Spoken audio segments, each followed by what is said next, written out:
আসসালামু আলাইকুম রহমতুল্লাহি ওবারাকাতু। সুপ্রিয় দর্শক, আজকে আলোচনা করব খুবই ইম্পর্টেন্ট একটা ভিডিও, অর্থাৎ সূরা ফাতিহা পড়ে মধু, মেথি, কালো জিরা এবং জমজমের পানিতে ফু দিলে কি হয়। এই আমলটি আপনি আপনার জীবনের জন্য অনেক অনেক উপকারে আসবে।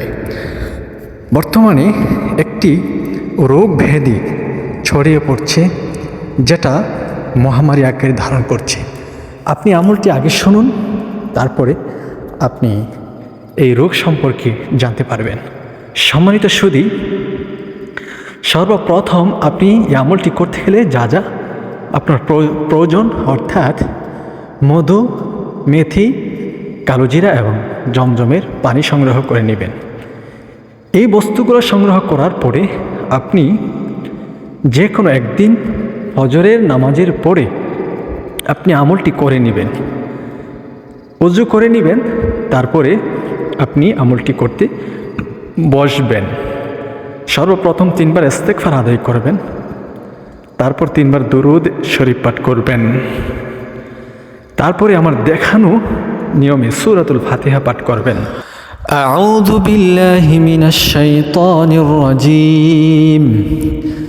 বিসমিল্লাহির রহমানির রহিম। আলহামদুলিল্লাহি রাব্বিল আলামিন।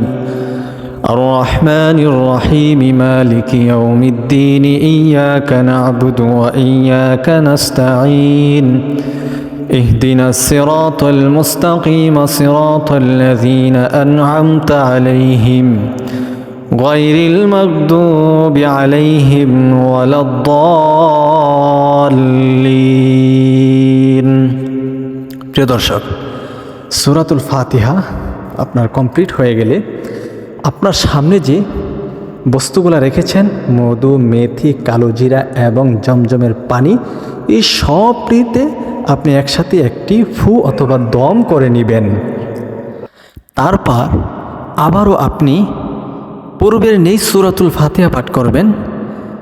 এখন বিসমিল্লাহ দিয়ে শুরু করবেন।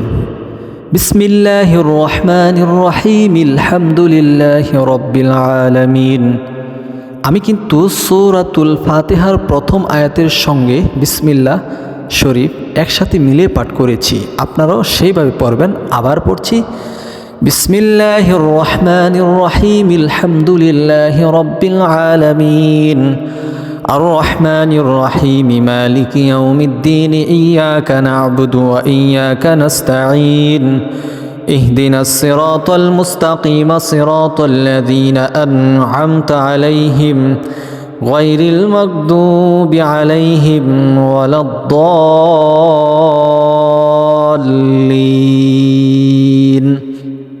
প্রিয় দর্শক, যখন সূরাতুল ফাতিহা পড়া কমপ্লিট হয়ে যাবে, তখন আপনি ওই 4টি বস্তুতে আবার ফু অথবা দম করে নেবেন। যেমন এইভাবে আপনি 41 বার সূরাতুল ফাতিহা পাঠ করে নেবেন। আর 41টি ফু আপনি সাথে সাথে এই 4টি বস্তুর ওপরে দিয়ে দিবেন।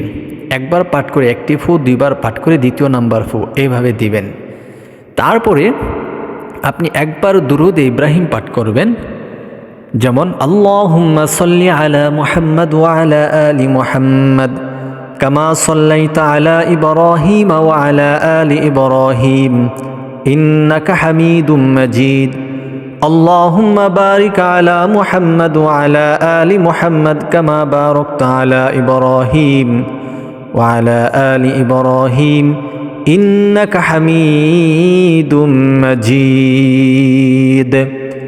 একবার দুরূদ শরীফ পাঠ করার পরে 2টি ফু আপনি 4টি বস্তুতে দিয়ে দিবেন। মোট 43টি ফু আপনার এই বস্তুতে দিতে হবে। তারপরে আপনি আপনার এই আমলটি করা কমপ্লিট হলো। প্রিয় দর্শক, এখন এই বস্তুগুলা কি করবেন, তারপরে বলবো এই বস্তুগুলা দ্বারা আপনার কি উপকারে আসবে। সর্বপ্রথম আপনি খালি মুখে, খালি পেটে, বাই মুখে আপনি যে বস্তুগুলা আমল করে নিয়েছেন, পরে নিয়েছেন, এর মধ্য থেকে জমজমের পানি আপনি একটু খাবেন। তারপর 10-15 মিনিট অথবা 20 মিনিট পরে আপনি এই মধু এবং কালো জিরা একবার খাওয়ার জন্য মধু এবং কালো জিরা পরিমাণ মতো নেবেন, নিয়ে দুইটা মিক্সচার তৈরি করবেন। ওই মিক্সচারটা আপনি খেয়ে ফেলবেন, মধু এবং কালো জিরা যেটা মিশাইছেন একসাথে এটা খেয়ে ফেলবেন। তারপরে আপনার মেথি, এই মেথিটা আপনি খাবেন পরিমাণ মতো। 4টি বস্তু যখন খাওয়া শেষ হয়ে যাবে, এরপরে আপনি আধা ঘন্টা অথবা 40 মিনিট পরে আপনি অন্য খাবার দাবার এগুলো খাবেন। আর এগুলো খেতে হবে কোন সময়? এগুলো খেতে হবে সকালবেলায় মুখে এগুলো খেতে হবে। সময় তো শুধু এগুলো কতদিন খাবেন? 41 দিন পর্যন্ত এগুলা সকালবেলা খালি পেটে মুখে খেতে হবে। প্রিয় দর্শক, এগুলা খেলে অথবা এই আমলটি করলে কি লাভ হবে? এই আমলটি ওই সমস্ত রোগের প্রয়োজন অথবা রোগীদের প্রয়োজন, যে সমস্ত রোগীদের আইবিএস রোগ হয়েছে। আইবিএস একটি রোগ, মারাত্মক ধরনের আকার ধারণ করেছে। এই রোগ থেকে বাঁচার জন্য, নিরাময় হওয়ার জন্য এই আমলটি করে আপনি এই রোগ থেকে উদ্ধার হতে পারেন। আল্লাহ তাআলার কাছে দোয়া করবেন, আল্লাহ তাআলা এই রোগ থেকে যেন উদ্ধার করে। হ্যাঁ প্রিয় দর্শক, যে কথাটা বলবো, এই আমলগুলো করবেন, এগুলো খাবেন এবং প্রতিদিন ফজরের নামাজের পরে 2 রাকাত নফল নামাজ আদায় করে আপনি আল্লাহ তাআলার কাছে দোয়া করবেন এবং 41 বার সূরাতুল ফাতিহা আপনি পাঠ করবেন। অবশ্যই যদিও কষ্ট হয়, এভাবে চালিয়ে যান। অনেকের পয়সা করি থাকে না, টাকা পয়সা নেই চিকিৎসা করার জন্য, লক্ষ লক্ষ টাকার প্রয়োজন পড়ে। আপনি আমল করুন, কোরআনের মধ্যে সমস্ত চিকিৎসা রয়েছে। প্রিয় দর্শক, যদি ভিডিওটি আপনার কাছে ভালো লাগে অবশ্যই শেয়ার করবেন এবং আপনি আমাদের চ্যানেলে নতুন এসে থাকে চ্যানেলটি এখনই সাবস্ক্রাইব করে ফেলবেন।